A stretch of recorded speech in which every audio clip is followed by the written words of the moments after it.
jamais. Aucun arbre sur la terre ne produit des fruits pour lui-même bien-aimé, mais plutôt il ferait toujours pour les autres heureux. Voilà le bien-être universel, le bien-être universel, c'est vivre pour les autres, le bien-être. La communauté internationale célèbre le 14 juin la journée mondiale du don de sang, axée sur le thème « Chaque donneur de sang est un héros ». C'est parce que les donneurs sauvent des vies qu'ils peuvent être considérés comme tels. Chaque donneur de sang qui vient au centre nous aider pour mettre en place le stock de sang dont les malades ont besoin, fait en sorte que nous sauvons des vies. Et l'un des médicaments que nous avons et qui sauve des vies, c'est le sang. Et ces donneurs-là, c'est des héros, parce qu'un héros, effectivement, sauve aussi des vies. Au Gabon, le thème national se résume en une question: où va mon sang? Les gens qui viennent donner le sang chez nous se posent la question: mais où va mon sang?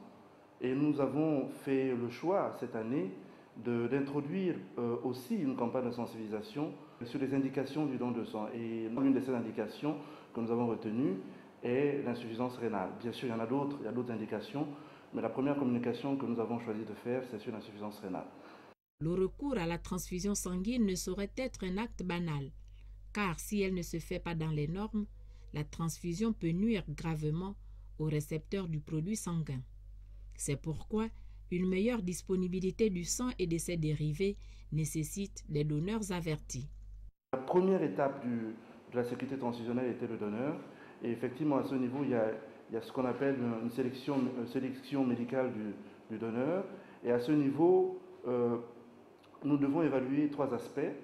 L'état général de notre donneur, savoir s'il est en bonne santé, parce que quelqu'un ne peut pas venir faire un don lorsque lui-même est malade.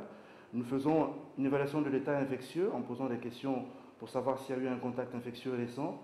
Et puis, nous lui prenons ces différents paramètres, la tension, nous lui prenons son poids et nous regardons quand même comment il est coloré parce qu'il ne faut pas le mettre en danger. La sécurité transfusionnelle exige au préalable une série d'examens et de tests biologiques. Il y a une série de tests que nous faisons systématiquement. Nous avons des tests d'immunohématologie, comme nous disons. C'est le groupage sanguin de chacun des donneurs, c'est la recherche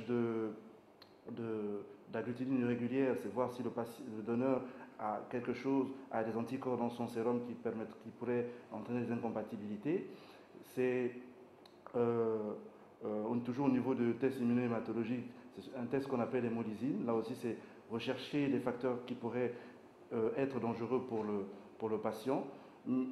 Pour ce qui concerne la virologie, nous faisons 5 marqueurs, en fait 4 marqueurs qui sont virologiques: le test du VIH, le test d'hépatite C, le test de l'hépatite B, un autre test qu'on appelle HTLV, et enfin un test bactérien qui est la syphilis. Et cela systématiquement sur chacun des dons. Le Centre national de transfusion sanguine reçoit plusieurs types de donneurs de sang: les donneurs familiaux, les ONG et associations, ainsi que les donneurs volontaires. C'est le cas de ces deux dames que nous avons surprises en pleine séance. Je rends ce service pour la population qui en ont besoin. Et puis, c'est ça, et je n'ai pas de problème. Depuis que je donne, il n'y a pas de problème. Après 3 mois, je donne une poche. Après 3 mois, je vais donner une poche. Je n'ai pas de problème. Depuis combien d'années? Ça fait 15 ans que je donne du sang. Après un accouchement difficile, j'ai eu besoin de sang. Et mon mari a eu de grands soucis à pouvoir trouver des donneurs et tout. Alors je me suis dit qu'il fallait que je commence aussi à le faire pour que peut-être d'autres ne puissent pas aussi souffrir de ce problème un jour ou l'autre.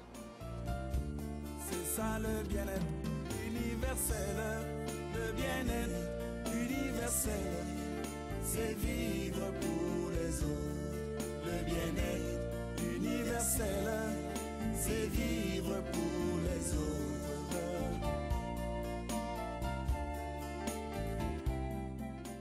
Pour l'édition 2012, le sang qui sera collecté sera redistribué entre les femmes enceintes, les nouveau-nés, les drépanocytaires et les personnes qui souffrent de l'insuffisance rénale. L'insuffisance rénale est une maladie chronique et cette maladie chronique a une anémie au long cours, une anémie chronique. Et chaque fois que l'insuffisant rénal a besoin d'être hémodialysé, parallèlement, on a besoin de 2 poches de sang pour renouveler justement, pour épurer son plasma. Donc, et les insuffisants rénaux sont l'un de nos premiers consommateurs. Et nous avons décidé de faire une campagne pour aider à la collecte de sang, d'abord pour les insuffisants rénaux et aussi à l'ensemble des autres malades au niveau de la place. Les insuffisants rénaux chroniques posent régulièrement des problèmes d'anémie, donc liés à leur maladie.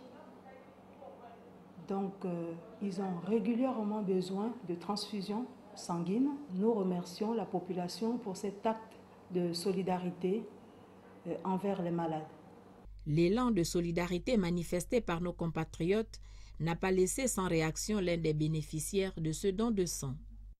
Je tiens personnellement à remercier, enfin au nom de tous les malades, remercier les gens qui nous donnent ce sang, enfin ceux qui vraiment décident de nous donner le sang. Et c'est une bonne chose qu'ils font en autre endroit. Un effort particulier doit être consacré à la fidélisation des donneurs de sang afin de renforcer les actions menées par les structures de transfusion sanguine.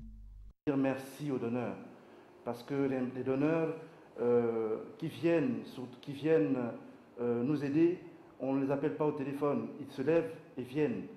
Bien sûr, on a encore un petit souci par rapport aux donneurs. Mais c'est culturel, le don familial, les donneurs qui viennent que pour leurs parents. Mais malgré tout, on a un travail à faire sur eux pour les amener à devenir des donneurs bénévoles. Parce qu'on ne peut pas avoir de stock si on n'a pas un maximum de donneurs bénévoles. Et lorsque les parents viennent, ils ne comprennent pas toujours le fait qu'on leur demande de faire une compensation. Mais la compensation, elle peut être importante lorsque nous n'avons pas de stock. Et c'est souvent un peu le cas pour éviter les ruptures. Mais imaginons une situation où les donneurs bénévoles viennent spontanément, on aura toujours du stock et donc on n'aura jamais de problème de rupture de sang. Donc vraiment merci aux donneurs qui viennent spontanément.